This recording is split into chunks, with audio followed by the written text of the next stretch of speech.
Assalamualaikum warahmatullahi wabarakatuh. Kembali di sini bersama saya Nelji Warman akan mereview tentang sebuah survei di Turki yang menjadi topik kita pada saat ini, yaitu Corporate Sustainability Reporting, yang menjadi judulnya saat ini kita kutip dari jurnal di Turki, yaitu pelaporan keberlanjutan perusahaan dan analisis keberlanjutan laporan di Turki. Ini khusus di perusahaan yang ada di Turki kita lakukan dalam jurnal kali ini, yang kita bahas tentang keberlanjutan laporan perusahaan. Baik, pendahuluannya, laporan keuangan dan non keuangan merupakan sumber informasi penting bagi pengguna informasi keuangan yang berguna dalam proses pengambilan keputusan. Laporan non-keuangan menginformasikan tentang kegiatan perusahaan yang melibatkan lingkungan, sosial, dan tata kelola. Untuk memaksimalkan nilai perusahaan dan menciptakan nilai yang berkelanjutan dalam jangka panjang, perusahaan harus mencapai 3 elemen pembangunan berkelanjutan, yaitu ekonomi, sosial, dan ketahanan lingkungan. Jadi 3 unsur ini yang akan dilaporkan dalam laporan perusahaan yang berkelanjutan. Apa itu sustainability atau lebih dikenal dengan keberlanjutan? Menurut framework, pembangunan berkelanjutan adalah pembangunan yang memenuhi kebutuhan generasi sekarang tanpa mengurangi kemampuan masa depan generasi untuk memenuhi kebutuhan kita sendiri. Menurut Sustainability Framework tahun 2011. Menurut Moraza Devar dan Muhasei tahun 2011, halaman 397, dalam definisinya berkelanjutan Dewan Bisnis Dunia sebagai berikut. Pembangunan berkelanjutan adalah kegiatan serentak untuk memakmurkan ekonomi, kualitas lingkungan, dan keadilan sosial.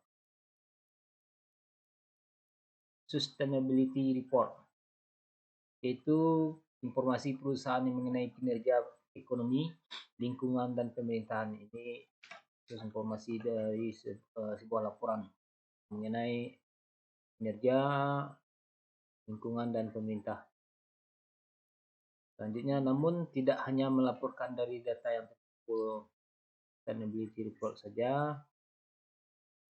Metode adalah metode untuk menginternalisasi dan memperbaiki komitmen organisasi terhadap pembangunan berkelanjutan dengan cara yang dapat ditunjukkan kepada pemangku kepentingan internal ataupun eksternal.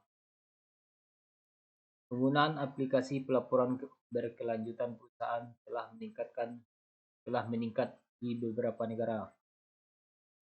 Berdasarkan survei, diketahui bahwa sebagian besar perusahaan mengalami kesulitan dalam memahami dan menerapkan konsep keberlanjutan, terutama masalah lingkungan tidak menjadi prioritas bagi banyak perusahaan. Namun, banyak perusahaan yang sebagian besar tertarik pada elemen keberlanjutan sosial dan ekonomi.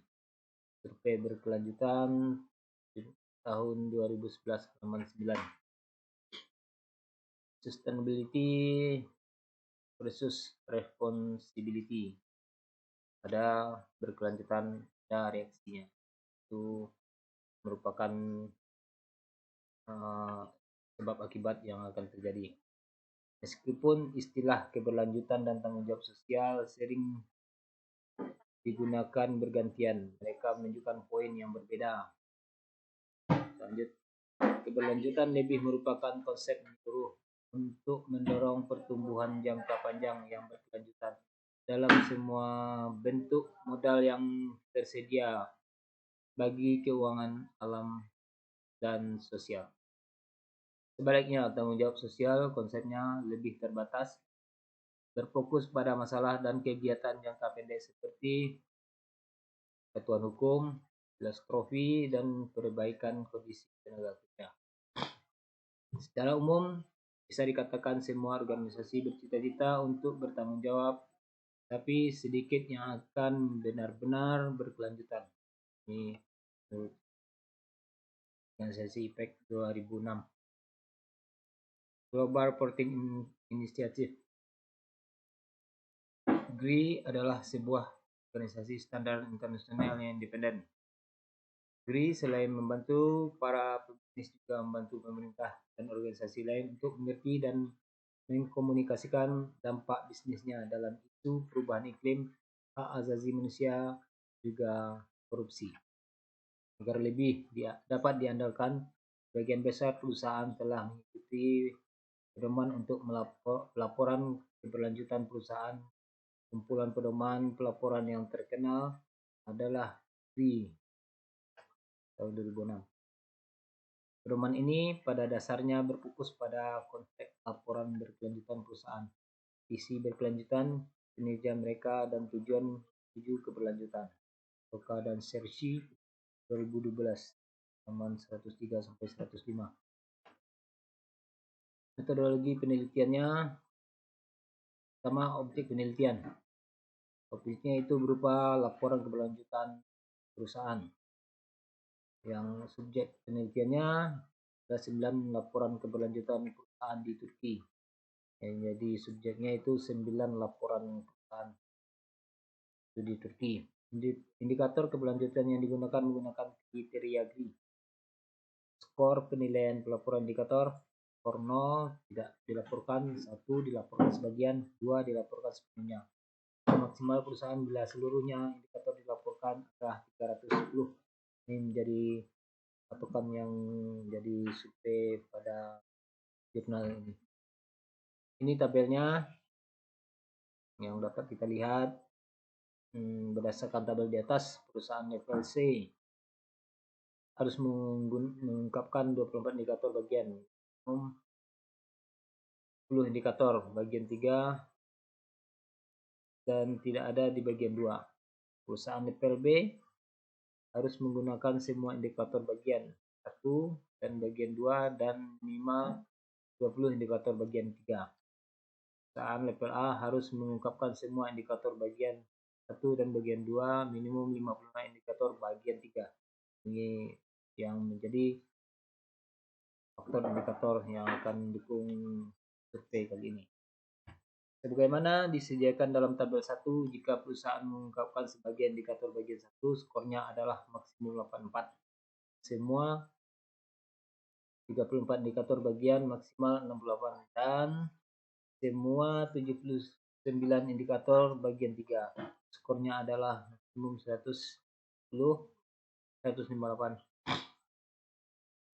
Karena itu skor tertinggi yang dapat dicapai perusahaan adalah 310. Ini tabel hasil penelitiannya dengan menggunakan GRI indikator. Dapat kita lihat di sini.